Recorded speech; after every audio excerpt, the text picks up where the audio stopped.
Doesn't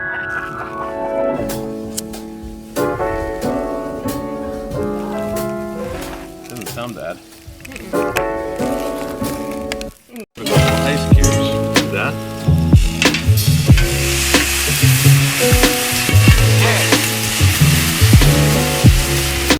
Hi, I'm Sonia. Welcome to my kitchen. Today, I'm going to be taking you outside to my Blackstone. I actually filmed this the other morning, but I was in my jammies, so I didn't want to do my little intro. And we made the best breakfast pizzas. Now, you could use the same technique on your Blackstone to make pizza for lunch or for dinner. I cannot believe how good it turned out. My husband had the idea, and he told me, I think I could make pizza on your Blackstone, and I was like, really? Oh my gosh, you guys, it turned out so good, and I cannot wait to share it. So let's head on out to my Blackstone. You're gonna need some pizza dough. I happen to pick mine up at my local Winco, but also Trader Joe's has it, or you could just make your own.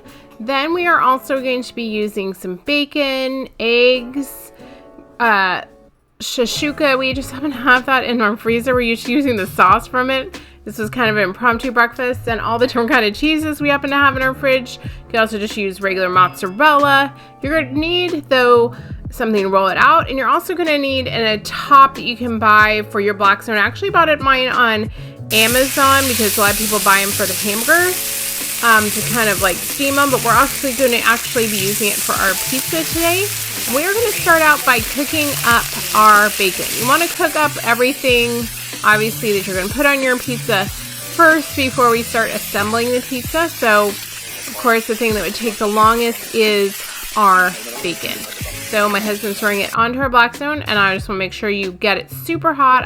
We're going to do these Amy Lou breakfast links or chicken. You can buy them at Costco, and they are delicious and obviously a little bit healthier for you than doing some bacon, but they both are really good. So we're also going to be doing hash browns on our Blackstone. If you haven't tried hash browns on your Blackstone, boy, are you missing out.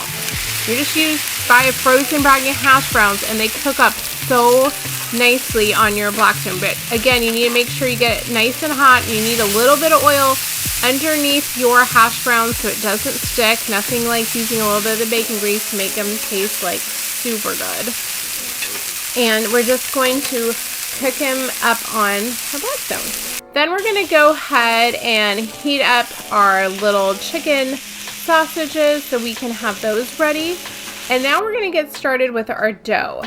We went ahead and cut each dough ball into 4 little pieces to make 4 really good sized pizzas, actually. So then we're just going to roll them out and then get our Blackstone hot. Go ahead and put it on, and we're going to show you 2 different ways. You could just cook it on one side like my husband's doing here in a second. We're going to show you a different way. We did it both ways. It's really just depending on how you like your pizza. Then he's laying on all the toppings. This one was actually mine because I wanted different things on it. I wanted goat cheese, and I wanted an egg on it, and I wanted just a little bit different than his. I love goat cheese, you guys.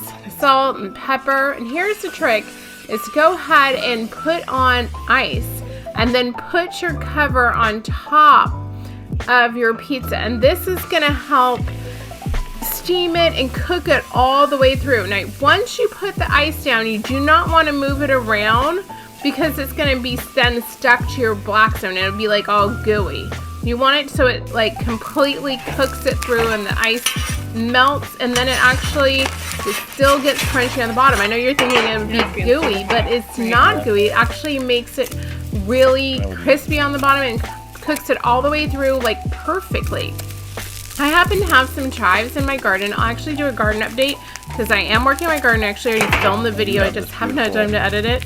And if you guys haven't seen this is a chive flower. This is what happens when you don't trim your chives. Actually, a lot of people, it's like a delicacy. Like, people actually go buy chive blossoms are really pricey, but I happily happen to have some that are just growing in my garden because I didn't trim my chives. There you go. And they taste like just like a light, like kind of onion flavor. It's really, really good. Like a light chive flavor. So here is my pizza. I loved it. I would definitely have my husband make this anytime he wants to make it for me for breakfast. But I'm also going to show you real quick how my husband made his. He went ahead and put the dough on the Blackstone, but then he actually flipped it over before he put his topping on. On mine, we didn't flip it. I don't know. I think they were cooked both ways. I think his gets maybe a little bit crispier crust than mine. So if you like your crust like super crispy, I would do it and flip it over and then add your toppings on and then add your ice and put your top on. Depending on how crispy you like your crust. I don't like mine quite as crispy as his. So here's mine, and it was still really crispy on the bottom and crisp.